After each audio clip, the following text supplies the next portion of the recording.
Spring is coming when those racks of seeds start taking up space in your local shops, but why go to all the hassle? Yeah, Rebecca Kolls says, why not? You can save some cash, be distracted when it's 30 below outside, and add new varieties of plants you won't find in the garden centers.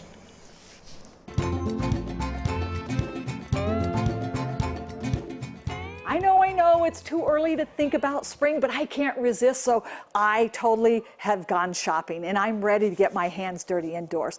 So the reason you want to start seeds indoors is to get a jump start on the season, number one, get your hands dirty. Also, there's a lot of different varieties that you can grow at home that you won't find in garden centers, and I love that piece. Plus, for those of you looking to save cash, this is your ticket. I mean, think about a packet of herbs costs about $1.99. One little packet in the grocery store for one serving is about $2 to $4. So we get the whole season for a lot less money. So let me show what you need to get started. So the first thing we need to start seeds indoors, a calendar. You'll see why. Go ahead and go shopping for seeds. Remember that I saved a lot of them from last year, so some of those I might be able to get started. You'll need a soilless seed starting mixture and containers to put them in. So why do we need a calendar? And I'm sure a lot of you young people are dying right now because I have the paper one. I kind of like it because I flip around, but you can use your phone as well. We're starting with a calendar because we need to know the last date of frost, and then we're going to count backward. So if you ask Riley, he's probably going to tell us that the last day of frost averages about Mother's Day. So what I've done here is I've marked it down. May 10th. This is our last average frost. So then we're going to count backwards. And what I mean by that is if you take a look at your seed packets and look at the back side, they give you all kinds of great information. So for these tomatoes, I'm going to count backward 6 to 8 weeks. And that means that I should get my seeds started for my tomato plants on the 15th of March. I go ahead and mark all the dates that I can start my seeds. This will give them plenty of time to grow so that when it warms up, they will be ready to go outdoors. So now that we have the dates on the calendar, we've got our supplies, we can kind of sit back and wait. When that date approaches, we need to get our containers ready and fill them up with a medium for the seeds to grow in. We want something that is really nice and filled with peat moss or coir that won't suffocate the plant but holds moisture.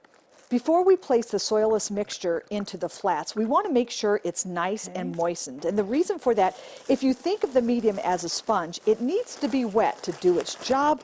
Plus, as it dries, there's less shrinkage. So here I'm putting it in a bag, adding water, mixing it up, and I will allow the peat to soak up all that moisture.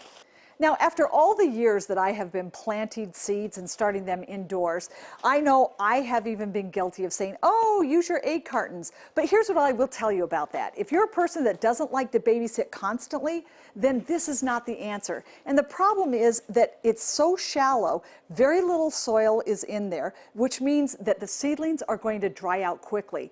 One dry hour, your seedlings are going to be goners. So I have gone back to flats. I really like them. Plus now there's so many innovative varieties.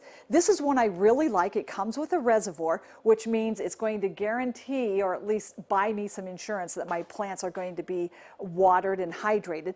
But here's the cool thing. They're all reusable, but look at the bottom now. They're made with silicone. So I can easily just pop the plants out when they're ready to go in the garden with hardly any damage at all to the root system. So we're going to fill these up with the moistened soil.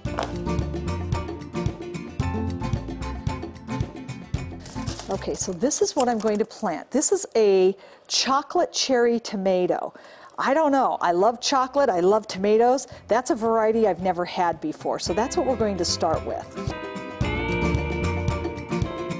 Okay, see, that's all there is to it. It's really easy, and by the way, this is a great project for patient kids. Patient kids because it's going to take a while to germinate. Next thing you want to do, put this in the sunniest location in your home and keep an eye on it. You don't want the soil to dry out. If it does, the plant dies. And don't kill it with kindness, which means too much water is not a good thing. The plants will drown. So over time, you're going to start seeing a little bit of green popping up. That's great news. When you see about 3 leaves, that's an indication the plant needs to be fed. I usually use a diluted plant food. So sit back, relax, take care of your babies. It will give you green in the garden while saving green in your wallet. For WCCO 4 News, I'm Rebecca Kolls. And Rebecca will keep us updated on when to plant, what her Instagram, along with her tips and recipes. She actually just posted about this. So if you know someone who's crafty or has a home skill worth showcasing on this show, DM Rebecca on Instagram.